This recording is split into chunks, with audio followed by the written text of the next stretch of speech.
Hello friends, welcome to my channel Dev ji के tricks.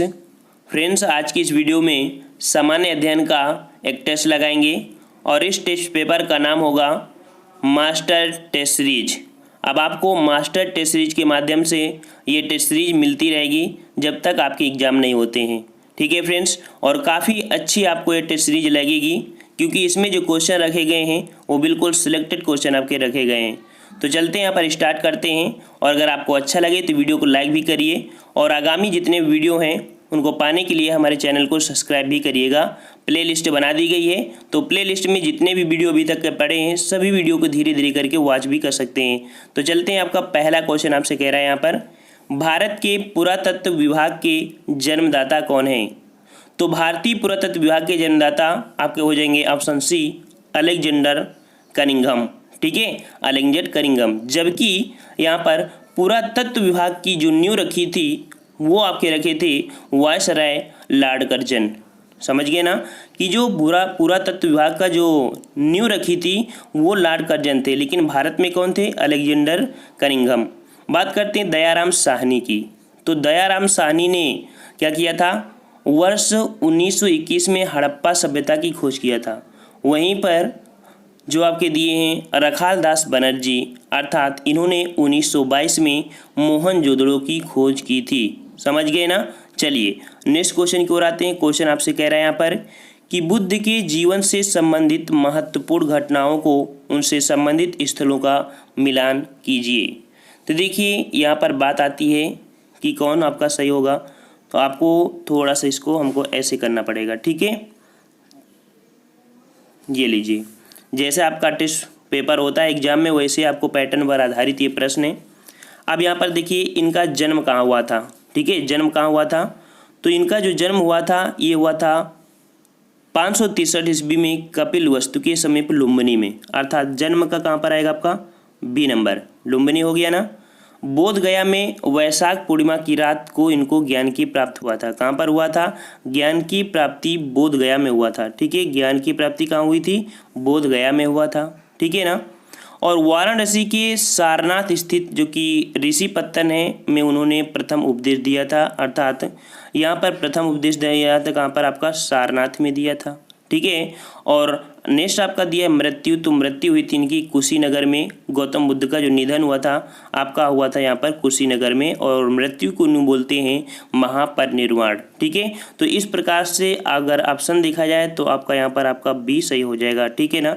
तो आपको इस तरह से आपको सॉल्व करने पड़ेगा क्योंकि ये टेस्ट सीरीज थोड़ा सा टफ आपकी बनाई गई है, क्योंकि सभी लोग कहते थे नहीं बहुत ईजी सर आप लाते हैं टेस्ट सीरीज। अब आइए अब बोलिए कि टेस्ट सीरीज आपकी कैसी है। ठीक है ना। अब मास्टर टेस्ट सीरीज है तो मास्टर टेस्ट सीरीज की तरह ही आपको पढ़ना पड़ेगा। नेक्स्ट कह रहा है आपसे यहाँ पर कि कुछ प्राचीन नाम है और आपके आधुनिक नाम है, इनमें से मिलान आपको करना है, कौन सही होगा कौन सा आपका नहीं सही होगा। ठीक है, चलिए यहाँ पर सॉल्व करते हैं। जो आपका पुराना नाम है आपका लांगन, लांगन का ऑप्शन राइट आपका क्या हो जाएगा? तो यहाँ पर आपको जो लांगन बोलते थे आपके किसको? आपके हल को बोलते थे। ठीक है ना। वृक किसको बोलते थे? तो वृक बोलते थे आपके बैल को। ठीक है। सीता किसको बोलते थे? तो सीता बोलते थे हल से बनी नालिया को। और कीवास किसे बोलते थे? तो कीवास बोलते थे आपके हलवा को बोलते थे। ठीक है ना। ये क्रम आपका सही होगा। जो आपका ये तीसरा क्वेश्चन है, प्राचीन नाम और आपका आधुनिक नाम। आधुनिक नाम में हम ये चीज़ बोलते हैं और पहले इन्हीं चीज़ का नाम हुआ करता था ये। ठीक है, क्योंकि पहले आपका लगभग संस्कृत का यूज हुआ करता था। अब क्वेश्चन आपका है फोर्थ नंबर आपसे कह रहा है कि यहाँ पर सूची फर्स्ट को सूची सेकंड से सुमेलित कीजिए। ठीक है, सूची फर्स्ट में और सूची सेकंड में कह रहा है कि कुछ आपके समाज हैं। ठीक है, और इनका मिलान करना है, अर्थात ब्रह्म समाज की स्थापना किसने किया था? राजा राम मोहन राय ने। अर्थात यहाँ पर आप आ जाएगा सी नंबर, राजा राम मोहन राय ने कब किया था? तो ये किया था आपका 1828 में। ठीक है, 1828 में किया था ब्रह्म समाज की स्थापना राजा राम मोहन राय ने। वहीं पर अगर बात करें स्वामी, ठीक है, आपके स्वामी दयानंद सरस्वती ने आर्य समाज की, यहाँ पर आपका जो आर्य समाज की स्वामी दयानंद सरस्वती ने स्थापना किया था। और कहाँ पर किया था आपका? तो ये आपका किया था 1875 में बम्बई में किया था। ठीक है, और नेक्स्ट आपका दिया सत्य शोधक समाज, जो कि सत्य शोधक समाज की स्थापना आपकी किया था ज्योतिबा फुले की। ऑप्शन आपका यहाँ पर 4 हो जाएगा। ये किया था 1873 ईस्वी में।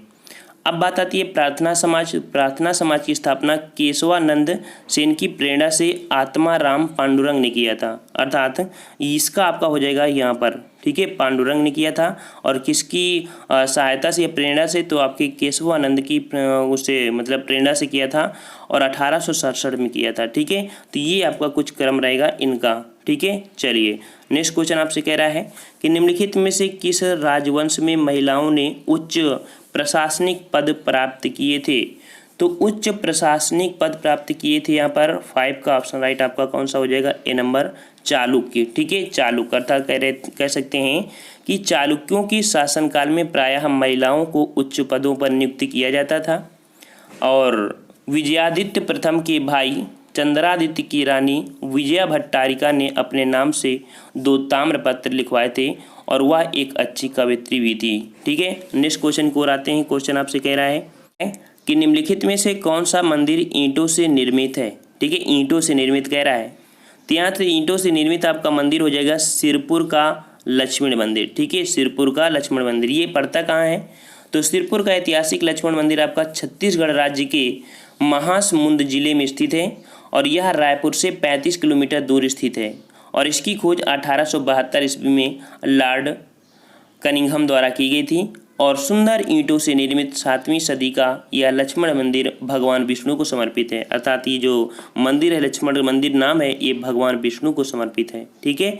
नेक्स्ट क्वेश्चन आपसे कह रहा है यहाँ पर कि सल्तनत काल के किस शासक ने सर्वप्रथम लोक निर्माण विभाग की स्थापना की थी। बहुत ही अच्छा क्वेश्चन है, पिछली बार विशेष में भी पूछा गया था इससे संबंधित। तो आपका लोक निर्माण विभाग की स्थापना किया था किसने, 7 का ऑप्शन राइट आपका डी हो जाएगा, फिरोज शाह तुगलक ने, ठीक है।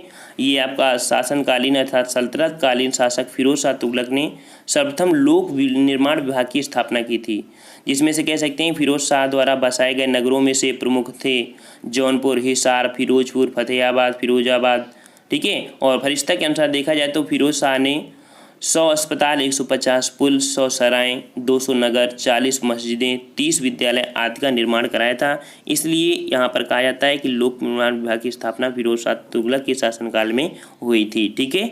नेक्स्ट क्वेश्चन आपसे कह रहा है, यहाँ पर कह रहा है कि आर्यों के मूल निवास से संबंधित निम्न तथ्यों को सुमेलित कर दिया, अर्थात जो आपके आर्य लोग हैं तो इनमें से जो बसे हैं वो कहाँ पर बसे थे, कहाँ से आए थे। तो देखिए कुछ विद्वान हैं और मूल निवास संबंधी मत हैं, ये किसने किसने आपका मत दिया है। तो ये जो मत दिया है वो आपका किसने दिया है, यहाँ पर इसको थोड़ा सा ऐसे करना पड़ेगा। चलिए देखिए मैक्स मूलर, जो मैक्स मूलर थे वो आपके जो आपका पहला है उसका अर्थात आपका मैक्स मूलर का हो जाएगा मध्य एशिया, ठीक है। जो विद्वान है मैक्स मूलर ये आपके मध्य एशिया से मूल निवास संबंधी इनका मत है। जो आर्य लोग आए थे, मतलब आर्य लोग जो आए थे, तो यहाँ पर मैक्स मूलर कहते हैं कि ये मध्य एशिया से आए। वहीं पर बीजी तिलक कहते हैं ये आपके उत्तरी ध्रुव से आए हैं। वहीं पर गंगानाथ झा कहते हैं कि ये आपके ब्रह्म ऋषि देश से आए हैं। और दयानंद सरस्वती कहते हैं कि ये आपके तिब्बत से आए हैं। ये इनका एक मत होता है, ठीक है। आर्यों के मूल निवास संबंधी विद्वान ने अपने अपने मत यहाँ पर पेश किया है, ठीक है। और नेक्स्ट क्वेश्चन की ओर आते हैं। क्वेश्चन आपसे यहाँ पर कह रहा है कि महाबलीपुरम के रथ मंदिर का निर्माण किस शासक ने करवाया था। हमेशा क्वेश्चन ये पूछा जाता है आपका। तो महाबलीपुरम के रथ मंदिर का निर्माण करवाया था किसने, 9 का ऑप्शन आपका बी हो जाएगा, नरसिंह वर्मन प्रथम, ठीक है। नरसिंह वर्मन प्रथम ने करवाया था। और जिसके अंतर्गत देखा जाए तो 2 प्रकार के स्मारकों का निर्माण हुआ था, ठीक है। 2 प्रकार के स्मारक का निर्माण हुआ था। प्रथम जो था आपका मंडप तथा द्वितीय था एकाश्मय मंदिर, जिन्हें रथ कहा जाता था। और इस शैली में निर्मित सभी स्मारक महाबलीपुरम अर्थात ममल्लपुरम में स्थित हैं, ठीक है। महाबलीपुरम में स्थित है आपके। नेक्स्ट आपका दिया है यहाँ पर सूची फर्स्ट और सूची सेकेंड। देखिए ऐसे ही मिलान करने के लिए ये टेस्ट 3 थोड़ा सा आपकी टफ कह सकते हैं कि टाइमिंग लेने वाली है, क्योंकि इसमें से सही मिलान करने वाला है सभी लगभग, ठीक है। यहाँ पर आपको कह रहा है शासक और उनके उपनाम क्या रहे हैं। तो देखिए आपके ये आप 4 नाम आ गए हैं जो कि आपके दे सकते हैं, बिंदुसार वगैरह हैं। इनके उपनाम क्या रहे हैं, तो देखिए इनके उपनाम क्या रहे हैं। इनमें से थोड़ा सा इसको हम देखिए जो आपके बिंदुसार का जो आपका नाम था, इनका बचपन का नाम या इनका दूसरा नाम क्या था, तो इनका जो पुराना नाम था, ठीक है, बिंदुसार। तो बिंदुसार का पुराना नाम था आपका कौन सा? तो आपका ऑप्शन राइट आपका हो जाएगा यहाँ पर अमित्रघात। ठीक है, बिंदुसार का जो नाम था उपनाम था, ठीक है, सॉरी पुराना नहीं कह सकेंगे, उपनाम कहेंगे। तीन का अमित्रघात था। वहीं पर बात करें चाणक्य का, तो चाणक्य का नाम था आपका विष्णुगुप्त। और चंद्रगुप्त मौर्य की बात करें तो चंद्रगुप्त मौर्य का जो नाम था वो नाम क्या था आपका यहाँ पर सेंड्रोकोट्स। और अशोक का जो नाम था वो आपका था प्रियदर्शी। ठीक है, ये इनका कुछ नाम था जो इनका उपनाम हुआ। ये पूछा जाता है क्वेश्चन। ठीक है, चलिए, और अगर आपको अच्छी लग रही है ये टेस्ट सीरीज तो चारों तरफ इसको शेयर कीजिए और डेली आपको मास्टर सीरीज के माध्यम से आपको यहाँ पर गाइड किया जाएगा, आपको अच्छे से समझाया जाएगा और जो भी टॉपिक प्रॉब्लम होती है उस टॉपिक का वीडियो भी आपको बना दिया जाता है। तो चारों तरफ वीडियो को शेयर कर दीजिए। और अब आपको हमारे चैनल पर धुआंधार आपकी तैयारी पीसीएस की होगी, लोअर पीसीएस। ठीक है, यहाँ पर कह रहा है आपसे आदि ग्रंथ अथवा गुरु ग्रंथ साहिब का संकलन निम्नलिखित में से किस सिख धर्म गुरु ने किया था? तो आदि ग्रंथ अथवा गुरु ग्रंथ साहिब का जो संकलन किया था किसने किया था? 11 का ऑप्शन राइट आपका हो जाएगा यहाँ पर कौन सा? तो आपका हो जाएगा 5वें गुरु थे आपके कौन? यहाँ पर गुरु अर्जुन देव। ठीक है, गुरु अर्जुन देव अर्थात आपका डी हो जाएगा। इन्होंने आदि ग्रंथ या गुरु ग्रंथ साहिब का संकलन किया था। गुरु अर्जुन देव से अगर बात करें, ये 5वें आपके गुरु अर्जुन देव हैं और इनका शासनकाल था 1581 से 1606 ईस्वी तक। सिख धर्म की इस ग्रंथ में सिखों के 5 गुरुओं अर्थात 5 गुरु, 18 हिंदू भक्त और कबीर, बाबा फरीद, नामदेव और रैदास के उपदेश संकलित किए गए हैं आपके जो आदि ग्रंथ दिया गया है। ठीक है, नेक्स्ट क्वेश्चन आपसे कह रहा है कि सूची फर्स्ट तथा सूची सेकंड को सुमेलित कीजिए तथा नीचे दिए गए कूट में से सही उत्तर चुनिए। यहाँ पर आपका प्राचीन जनपद थे और इनकी राजधानी क्या थी? प्राचीन जनपद और इनकी राजधानी क्या थी? तो देखिए इनकी कुछ राजधानियाँ ऐसे हैं कि कुरु जो राजधानी थी, कुरु की राजधानी था आपकी इंद्रप्रस्थ अर्थात आपका यहाँ पर सही हो जाएगा। पांचाल, और पांचाल की राजधानी थी आपकी कौन सी? यहाँ पर आपका आई छत्र हो गई। कौशल, और कौशल की थी आपकी साकेत जो कि आपका 4 हो जाएगा। और वत्स की आपकी हो गई कौशाम्बी जो कि आपका यहाँ पर पड़ते हैं वाराणसी के पास। तो ये आपका है जो कि आपका क्या नाम है इनका, एक प्राचीन नाम और इनकी कुछ राजधानियाँ थी। ये आपका यहाँ पर करने से कोई मतलब नहीं, आपको बस ज्ञान प्राप्त होना चाहिए। ठीक है, 13 नंबर आपका क्या कह रहा है कि निम्नलिखित ग्रंथों में से किसमें अन्य को ब्रह्मा कहा गया है? अर्थात जो अन्य है उसको ब्रह्मा कहा गया है। ये किस ग्रंथ में कहा गया है? तो ये ग्रंथ का नाम आपका सी नंबर जो आपका दिया है तैत्तिरीय उपनिषद। तैत्तिरीय उपनिषद में अन्य को ब्रह्मा कहा गया है। ठीक है, और जो आपका उत्तर वैदिक काल में कृषि आर्यों का मुख्य व्यवसाय बन जाने के कारण, ठीक है, याद रखना कि उत्तर वैदिक काल में कृषि आर्यों का मुख्य व्यवसाय बन जाने से कई ग्रंथों में कृषि से जुड़ी गतिविधियों का उल्लेख मिलता है। और शतपथ ब्राह्मण में कृषि की चारों क्रियाओं, ठीक है, ये जो आपका ये है शतपथ ब्राह्मण, इसमें से चारों क्रियाएं अर्थात जुताई, बुआई, कटाई तथा मड़ाई आदि का उल्लेख मिलता है। आपका जो आपका दिया है काठक संहिता, तो काठक संहिता में 24 बैलों द्वारा हल को खींचे जाने का उल्लेख भी मिलता है। ये भी पॉइंट आपको याद रखना है। बात आती है अथर्ववेद की, तो अथर्ववेद की वितरण के अनुसार सर्वप्रथम जो पृथुवैन्य ने हल और कृषि को जन्म दिया था। ठीक है, किसने दिया था? पृथुवैन्य ने हल और कृषि को जन्म दिया था। इसको ऑप्शन राइट आपका यहाँ पर कौन हो गया है? तैत्तिरीय उपनिषद में अन्य को ब्रह्मा कहा गया है। ठीक है, आपको थोड़ा समय लगेगा टेस्ट सीरीज को सॉल्व करने में, लेकिन आपको पूरा ज्ञान होगा। 14 नंबर आपसे कह रहा है कि निम्नलिखित में से कौन सा शब्द उत्तर वैदिक कालीन बांट माप से संबंधित नहीं है? अर्थात जो उत्तर वैदिक कालीन है वो बांट माप से संबंधित नहीं था। ये आपका 14 का ऑप्शन डी हो जाएगा कुशीद। ठीक है, कौन हो जाएगा? 14 का आपका डी कुशीद हो जाएगा। देखिए जो आपका उत्तर वैदिक कालीन ग्रंथ है, ठीक है, तो उसमें आपका जो अभी आप नाम बताया आपका तैत्तिरीय संहिता के अनुसार जो कुशीद शब्द है वो ऋण के लिए प्रयोग किया गया है। ठीक है, ये किसके लिए? ऋण के लिए प्रयोग किया गया है। जबकि यहाँ पर आपका जो दिया है कृष्ण, ठीक है, कृष्ण शब्द आपका जो दिया है ये आपका कह सकते हैं कृष्ण, गुंज और आपका यहाँ पर दिया रक्तिका। ठीक है, ये बांट माप की इकाइयाँ थी। ठीक है, और नेक्स्ट क्वेश्चन की ओर आते हैं। क्वेश्चन आपसे कह रहा है 15 नंबर कि निम्नलिखित चित्रकारों में से कौन जहांगीर से संबंधित नहीं है? जहांगीर से संबंधित कौन सा नहीं है आपका? तो यहाँ पर आपका ऑप्शन राइट हो जाएगा दशवंत। ठीक है, दशवंत। देखिए जो दशवंत आपके थे ये कहाँ से थे अभी आपको बताते हैं। तो ये जो मुगल कालीन चित्रकला की नींव जो रखी थी वो आपकी हुमायूं ने रखी थी। ठीक है, मुगल चित्रकला की जो नींव रखी थी वो हुमायूं ने रखी थी। और मीर सैयद अली एवं अब्दुल मस हुमायूं के प्रसिद्ध चित्रकारों में थे। दसवंत और बसावन, ठीक है, दसवंत और एक बसावन हुआ करते हैं जो अकबर कालीन थे। ठीक है, ये दसवंत और एक आपके थे अभी बताया बसावन, ये अकबर कालीन चित्रकारों में थे। ठीक है ना, तो इस कारण आपको याद रखना है कि दसवंत आपके अकबर के शासनकाल में थे, अग्रणी चित्रकार थे और उनकी कई ऐसी कृतियाँ जो रज्जनामा में भी मिलती हैं। जबकि यहाँ पर जहांगीर के समय में देखा जाए, जहांगीर के समय में तो जहांगीर संबंधी ये आपके जो दिए हैं कई ऐसे आपके दिए हैं, जैसे आपका ये सभी आपके दिए हैं। ठीक है, नेक्स्ट कह रहा है आपसे कि निम्नलिखित में से किसने कांग्रेस के द्वितीय अधिवेशन अर्थात कलकत्ता अधिवेशन की अध्यक्षता की थी। तो द्वितीय अधिवेशन जो कलकत्ता में हुआ था इसकी अध्यक्षता किसने किया था। ऑप्शन राइट आपका बी हो जाएगा, दादा भाई नौरोजी। ठीक है, दादा भाई नौरोजी ने किया था और ये 1886 ईस्वी में कलकत्ता में जो अधिवेशन हुआ था उसमें किया था। और अध्यक्षता करने वाले नरमपंथी नेता भाई अर्थात नरमपंथी में थे आपके नेता दादा भाई नौरोजी। इन्हें grand old man of India कहा जाता है। ठीक है, दादा भाई नौरोजी को grand old man of India कहा जाता है। और बात आती है कि प्रथम जो आपका अधिवेशन हुआ था तो प्रथम अधिवेशन की अध्यक्षता किया था व्योमेश चंद्र बनर्जी ने। ठीक है, व्योमेश चंद्र बनर्जी ने प्रथम कह सकते हैं कि अधिवेशन किया था इन्होंने। ठीक है, और कहाँ हुआ था तो आपका 1885 में बम्बई अर्थात वर्तमान में जिसे मुंबई कहते हैं। ठीक है, और बात आती है आपका जो बदरुद्दीन तैयबजी इनकी, तो बदरुद्दीन तैयबजी ने 1887 में मद्रास में होने वाले तृतीय अधिवेशन की अध्यक्षता की थी। तैयबजी कांग्रेस की अध्यक्षता करने वाले पहले मुस्लिम अध्यक्ष थे, ये पॉइंट आपको याद रखना है। बात आती है इनकी चौथे की जो कि बहुत ही महत्वपूर्ण है, जॉर्ज यूल की जो आपकी अध्यक्षता हुई थी 1888 में इलाहाबाद में होने वाले चौथे अधिवेशन में हुए थे।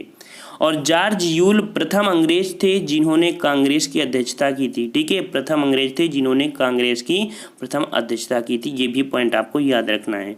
नेक्स्ट क्वेश्चन को आते हैं। क्वेश्चन आपसे कह रहा है 1905 में बंगाल विभाजन पर किसने कहा था कि विभाजन हमारे ऊपर एक वज्र की तरह गिरा है। ये कहा था आपका ऑप्शन राइट आपका 17 का हो जाएगा यहाँ पर आपका कौन सा बी नंबर, सुरेंद्र नाथ बनर्जी। अर्थात जो सुरेंद्र नाथ बनर्जी थे उन्होंने कहा था कि विभाजन हमारे ऊपर एक वज्र की तरह गिरा है। देखिए, बंगाल तत्कालीन राष्ट्रीय चेतना का केंद्र बिंदु था। ठीक है, जो बंगाल था उस समय एक बिंदु हुआ करता था और इसी चेतना को नष्ट करते हुए लॉर्ड कर्जन ने 1905 में बंगाल के विभाजन का निर्णय लिया। और इस निर्णय से क्षुब्ध होकर सुरेंद्रनाथ बनर्जी ने कहा था कि बंगाल विभाजन हमारे ऊपर एक वज्र की तरह गिरा है। वहीं पर अगर बात करें गोपाल कृष्ण गोखले, ठीक है, गोपाल कृष्ण गोखले ने भी एक पॉइंट कहा था क्या कि गोपाल कृष्ण गोखले ने विभाजन पर कहा था कि यह एक निर्मम भूल है। क्या कहा था गोपाल कृष्ण गोखले ने, यह एक निर्मम भूल है। ठीक है ना, और नेक्स्ट क्वेश्चन की ओर चलते हैं। आगे क्वेश्चन आपसे कह रहा है नरम दल एवं गरम दल में विवाद को लेकर कांग्रेस का विभाजन हुआ था। तो नरम दल और गरम दल विवाद जो हुआ था उसमें से कांग्रेस विभाजन आपका जो हुआ था कहाँ पर हुआ था। 18 का ऑप्शन राइट आपका ये हो जाएगा, सूरत अधिवेशन 1907 में हुआ था। ठीक है, सूरत अधिवेशन 1907। और इसमें जो कुछ कह सकते हैं कि विवाद हुआ था तो इनके अध्यक्ष पद को लेकर विवाद हुआ था 1905 में, जो कि आपका वाराणसी अधिवेशन में ही शुरू हो गया था। और वर्ष 1906 में कलकत्ता अधिवेशन अर्थात जो आपका 1906 में आपका हुआ था, 1906 में कलकत्ता अधिवेशन जो हुई थी उसकी अध्यक्षता दादा भाई नौरोजी ने किया था। और नरम दल और गरम दल में बहिष्कार और राष्ट्रीय शिक्षा और सुशासन प्रस्ताव को पास करवा लिया और जिसमें से नरम और गरम दल में खुलकर विवाद सामने आ गया।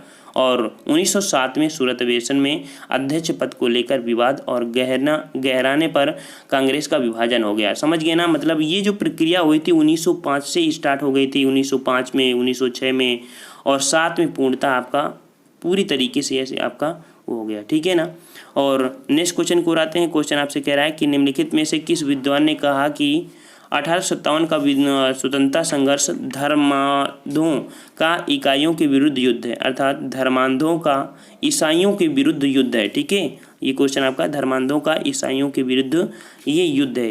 ये जो कहा था किसने, तो 19 का ऑप्शन राइट आपका सी हो जाएगा, LER रीज ने कहा था। ठीक है, ये 1857 के स्वतंत्रता संघर्ष के बारे में विद्वानों ने अपने अपने मत दिए हैं और मत व्यक्त करने वाले ईसाई एवं भारतीय दोनों प्रकार के इतिहासकार हैं। जैसे आपके ये दिए हैं आपके, ठीक है, ये आपके दिए हैं L.E.R. रीज, इन्होंने कहा था धर्मांधों का ईसाइयों के विरुद्ध युद्ध। वहीं पर आपके जो T.R. होम्स हैं, T.R. होम्स, इन्होंने कहा था सभ्यता और बर्बरता के बीच संघर्ष है। वहीं में आपका सर जॉन लॉरेंस ने एवं सीले के अनुसार कहा था कि पूर्ण सैन्य विद्रोह है। वहीं पर अशोक मेहता का क्वेश्चन पूछा जाता है कि अशोक मेहता ने क्या कहा था। तो अशोक मेहता ने के अनुसार कहा गया था कि सुनियोजित स्वतंत्रता संग्राम था, सुनियोजित स्वतंत्रता संग्राम था। तो कुछ ये ऐसे वर्ड आपके होते हैं। आपका टेस्ट पेपर आपका टफ लगा होगा आज, अगर जो तैयारी कर रहे थे, जो कह रहे थे बहुत ईजी है, उनके लिए तो आज समझ में आ गया होगा कि नहीं, ऐसे भी क्वेश्चन आपके होते हैं। 20 नंबर आपका कह रहा है असहयोग आंदोलन से संबंधित निम्नलिखित तत्वों में से कौन सही नहीं है। तो सही नहीं है इसका मतलब कौन सा। तो देखिए आपका जो सही नहीं है, देखो आपका पहला कह रहा है आंदोलन के प्रस्ताव की पुष्टि आपकी 1920 नागपुर में हुई, ये सही है। बी नंबर आपसे कह रहा है आपका कि आंदोलन प्रारंभ करने का निर्णय अखिल भारतीय खिलाफत कमेटी ने लिया था, ये आपका यहाँ पर गलत हो जाएगा। ठीक है, ये आपका गलत हो जाएगा। और आपका 20 का ऑप्शन राइट आपका क्या हो गया, यहाँ पर हमने बताया कि 20 का ऑप्शन आपका बी है, ये आपका गलत है। देखिए असहयोग आंदोलन आरंभ करने का जो निर्णय था सितंबर 1920 में लाला लाजपत राय की अध्यक्षता में कलकत्ता में हुआ था। ठीक है, कहाँ हुआ था आपका, कलकत्ता में, ना कि आपका कह सकते हैं कि खिलाफत कमेटी द्वारा हुआ कहाँ था, कलकत्ता में हुआ था। ठीक है, खिलाफत कमेटी द्वारा नहीं हुआ था। ठीक है, नेक्स्ट क्वेश्चन आपसे कह रहा है कि नेहरू रिपोर्ट को कांग्रेस के किस अधिवेशन में निरस्त घोषित किया गया था।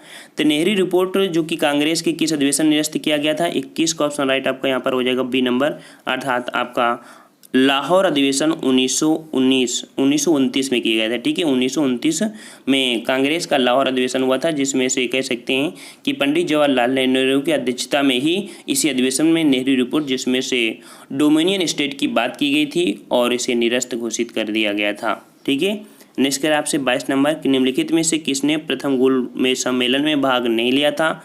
तो प्रथम गोलमेज सम्मेलन में भाग नहीं लिया था, जो कि ऑप्शन आपका डी हो जाएगा, सरोजिनी नायडू। ठीक है, प्रथम गोलमेज सम्मेलन हुआ कब था तो 12 नवंबर 1930 से आपका 13 जनवरी 1931 तक आपका लंदन में किया गया था। और इस सम्मेलन का उद्घाटन जो था तो ये ब्रिटेन के सम्राट थे जॉर्ज पंचम, तथा अध्यक्षता जो की थी मंत्री वहाँ के थे रैमजे मैकडोनाल्ड ने किया था। और इस सम्मेलन में ब्रिटिश भारत की विभिन्न राजनीतिक दलों के लगभग 89 सदस्यों ने हिस्सा लिया था। हिस्सा लेने वालों में से आपके जो जरूरी वाले थे वो टी.बी. सुप्रू थे, श्रीनिवास शास्त्री थे, मोहम्मद शफी थे, आगा खां थे, मोहम्मद अली जिन्ना भी थे और फजलुल हक भी थे, होमी मोदी थे, M.R. जयकर थे, मुंजे भीमराव अम्बेडकर आदि थे। ठीक है, जबकि सरोजिनी नायडू ने प्रथम गोलमेज सम्मेलन में भाग नहीं लिया था। ठीक है, 22 नंबर आपसे कह रहा है कि भारत छोड़ो आंदोलन से संबंधित निम्नलिखित तत्वों में से कौन सही है, कौन सही है। तो देखिए आपका जो यहाँ पर कौन सही है, तो यहाँ पर आपका पहला क्वेश्चन आपसे कह रहा है यह आंदोलन 9 अगस्त 1942 को शुरू हुआ, ये बिल्कुल बात सही है। 9 अगस्त 1942 को शुरू हुआ था और इसे अगस्त क्रांति भी कहा गया है, ये भी आप सबको पता है। ठीक है, सेकंड नंबर यह नेतृत्वहीन स्वतः पूर्त आंदोलन था, ये भी बिल्कुल आपका सही हुआ है, क्योंकि आंदोलन के शुरू होते हुए सभी महत्वपूर्ण नेताओं को गिरफ्तार हो जाने में आंदोलन थोड़े से विहीन हो गया था। तीसरा आपका महात्मा गांधी ने करो या मरो का नारा दिया था, ये भी बिल्कुल आपका सही है। ठीक है, महात्मा गांधी ने ये नारा आपका दिया था। और चौथा आपका गिरफ्तारी से बचे हुए कुछ नेताओं ने कांग्रेस रेडियो का संचालन भी किया था। अर्थात ये चारों ही पॉइंट आपके यहाँ पर सही है, डी नंबर आपका यहाँ पर सही हो जाएगा। ठीक है, और नेक्स्ट क्वेश्चन की ओर आते हैं जो 24 नंबर आपसे कह रहा है कि निम्नलिखित में से किसने कहा अंग्रेज जून 1948 के पहले ही उत्तरदायी लोगों को सत्ता हस्तांतरित करने के उपरांत भारत छोड़ देंगे। और ये जो कहा था 24 का ऑप्शन राइट आपका बी हो जाए, क्लीमेंट इटली। ठीक है, क्लीमेंट इटली थे। इन्होंने 20 फरवरी 1947 को ऐतिहासिक घोषणा करते हुए कहा था कि अंग्रेज जून 1948 से पहले सत्ता का हस्तांतरण कर भारत छोड़ देंगे। जबकि यहाँ पर वेवेल ने अपने ब्रेक डाउन प्लान के तहत कहा था कि 31 मई 1947 तक अंग्रेजों को भारत छोड़ने का सुझाव दिया गया था। ठीक है। और यहाँ पर बात आती है जो लॉर्ड माउंटबेटन है, इनसे क्वेश्चन आपका बन जाता है कि लॉर्ड माउंटबेटन 34वें और अंतिम गवर्नर जनरल बनकर भारत आए थे, जिनका उद्देश्य था अतिशीघ्र भारत को स्वतंत्रता प्रदान करना, ठीक है ना। और बेटन, जो आपका बेटन है, तो बेटन ने क्या किया था, 15 अगस्त 1947 को भारतीयों को सत्ता सौंपने का दिन निर्धारित कर दिया था, ठीक है। नेक्स्ट क्वेश्चन आपका 25 नंबर आपसे कह रहा है कि निम्नलिखित में से किस कांग्रेसी नेता ने कहा था कि यदि कांग्रेस के नेताओं ने विभाजन मान लिया तो इतिहास उन्हें कभी भी क्षमा नहीं करेगा। ये आपका 25 नंबर है, 4 ऑप्शन है, ठीक है। और 4 ऑप्शन में आपका राइट आंसर क्या होगा, हमने आपको बता दिया है। लास्ट क्वेश्चन हमारा चाहे टफ हो या सरल हो, हम आपके लिए कमेंट करने के ही लिए बोलते हैं। कुछ बच्चे कहते हैं कि सर आपको जो ज़रूरी होता है उसका आंसर ही नहीं बताएं, तो हम आंसर क्या बताएं आपको। 25 जो हमारा लास्ट क्वेश्चन होता है कमेंट के लिए है। अगर आपको आ रहा है तो उसको कमेंट करिए, नहीं आ रहा है तो सर्च कर लीजिए। यार आपका फ़र्ज़ है कि उसको आप सर्च करना, कहीं ना कहीं उस क्वेश्चन को खोज करना। अगर टफ लगा तो खोज कर लीजिए, अगला वीडियो अगर देखते हैं तो आपको ज़रूर मिल जाएगा देखने को, ठीक है फ्रेंड्स। तो अगर आपको अच्छा लगी है टेस्ट सीरीज तो हम आपसे कहेंगे वीडियो को ज़्यादा से ज़्यादा शेयर करिए, ताकि हम यहाँ पर डेली का डेली आपको कई प्रकार के यहाँ पर सेट लाते रहें, अर्थात 2 से 3 सेट लाएं, आपके जल्दी से जल्दी आपके यहाँ पर कवर करने का प्रयास करेंगे टेस्ट सीरीज के माध्यम। लगभग आपके यहाँ पर 30 टेस्ट पेपर लगभग आपके होंगे, ये 25-25 क्वेश्चन है। हाँ, ये टेस्ट पेपर थोड़ा सा टफ इस उद्देश्य था क्योंकि आपका मिलान करने का उद्देश्य था, ठीक है ना। लेकिन जो अदर होगा यूपी से संबंधित भी क्वेश्चन आपको मिलेंगे, सब क्वेश्चन मिलेंगे और बहुत ही अच्छे क्वेश्चन। अगर आप यकीन मानिए, अगर आप एग्जाम में जा रहे हैं, अगर ये टेस्ट सीरीज को लगातार सॉल्व करते हैं तो 100% आपको सफलता यहाँ पर मिलेगी। तो हम लोग मिलते हैं एक नए वीडियो के साथ, तब तक के लिए धन्यवाद। जय हिंद, जय भारत।